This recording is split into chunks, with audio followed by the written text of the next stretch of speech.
Hello mga kabiyaya, for today's vlog tayo ngayon ay nandito sa isang pet shop dahil plano kong pagupitan si Noah. Actually, bawal siyang gupitan, hindi siya ginugupitan o ginugroom doon sa sarili niyang vet. Mayroon kasing nag-alaga sa kanya na isa sa veterinary. Kaso ay siyang gupitin dahil mayroon siyang heart failure. Natatakot sila itong i-groom, baka daw kasi mahimatay. Kasi may case na daw na ginupitan nila, may heart failure ay nahimatay habang kanilang ginugroom.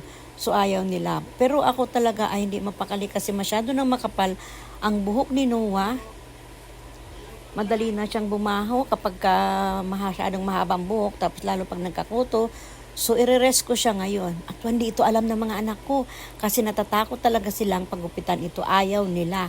Pero ako, siyempre pinag-pray ko muna si Noah at alam ko naman tutulungan siya ni Lord, nakakayanin niya yung paggupit. So naghanap ako, nakita ko dito sa tapat ng Family Park habang kami ay namamasyal na mayroong pet shop at nagugupit din sila ng mga aso. So ito ang mga waiting pa kami kasi may nakapila yun nauna sa kanya. So ito yung pet shop na tapat ng Family Park. Kaya sa mga gustong naghahanap ng mga pet shop, ito po ay maganda sila rito kasi makikita mo talaga, ayan, ginugupitan si Noah. Makikita mo talaga sa harapan mo na ginugupitan siya. Ayan, behave naman pala si Noah gupitan, di ba?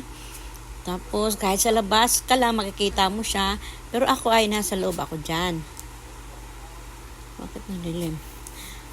Pwede kang pumasok kasi dyan lang naman. Pagpasok mo sa pinto, ay andyan agad yung paggupitan nila. So, ayan, si Noah.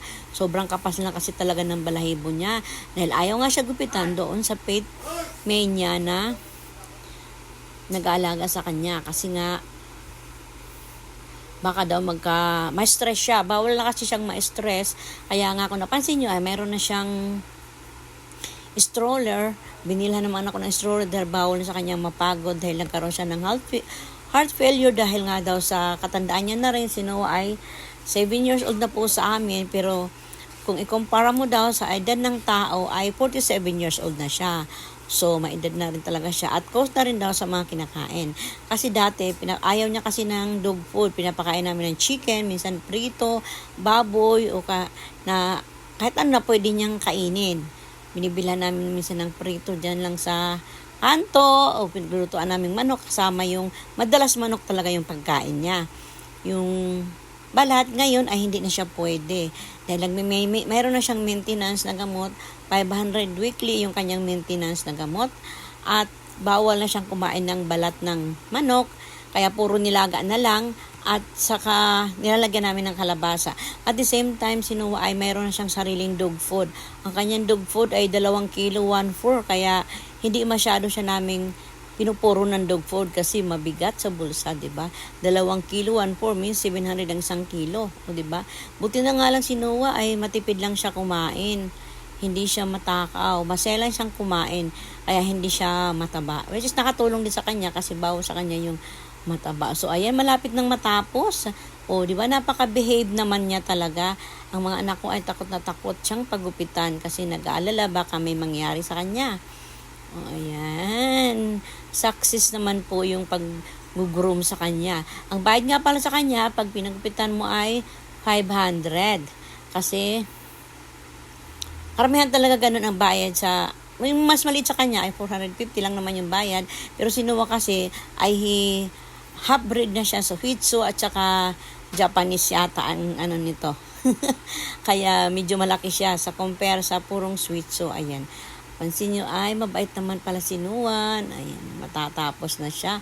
Ang ginhawa na ng pakiramdam. Ngayon, ginugupin siya ng kuko. Behave pa rin talaga siya kahit na ginugupitan na siya ng kuko. Praise God, successful po ang paggupit sa kanya. Mamaya, pagdating ng mga anak ko, masusurprise talaga sila, magugulat sila. Kasi ay hindi nila akalain na pinagupitan ko dahil hindi ko nga talaga sinabi. At ayaw nga nila dahil natatakot nga sila. Kasi sabi daw ng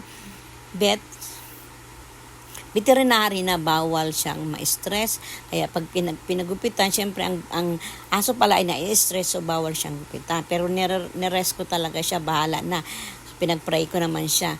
So ito yung pet shop na tapat mismo ng family park. Kaya kompleto naman yung kanilang ayan si Doc na nag-groom kay Noah at siya na rin may-ari dyan. Ayan. First time kong nakapunta dito sa pet shop na to dahil iba nga yung may nag-aalaga kay Noah na veterinary sa ibang shop siya. So, ayaw siya doon gupitan, kaya dinala ko siya dito. Ayan, at pinapaliguan na siya. After kasi ng pag-groom, papaliguan at pababanguhin yan. At hindi pa natatapos dyan dahil mayroon pang gagawin sa kanya. Dito ako medyo na-worry kasi baka ma-stress siya sa gagawin sa kanya. Kasi si Noah ay takot, medyo mahirap yan paliguan. Kasi nung bata pa siya ay sa labas ng pinapaliguan malamig. So, ito yung blower.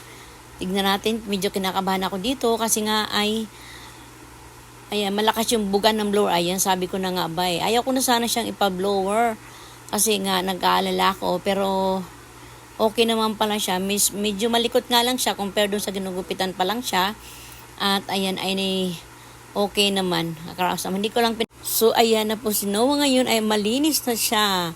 Okay naman pala siyang i-blower. Medyo naglikot na siyang konti. Ayan, nung malapit nang matapos tuloy. Kasi pag minublower siya sa mukha, doon siya nagre-react na kung saan ay kinakabahan ako. Pero, ayan, praise God. Kasi nakaraos na siya. Ayan, at malinis na siya. Praise ko ng pakiramdam. Pinapa-next guard nga siya ni Doc. So, sabi ko next time na lang kasi nagkakaroon na siya ng kuto. Thank you for watching.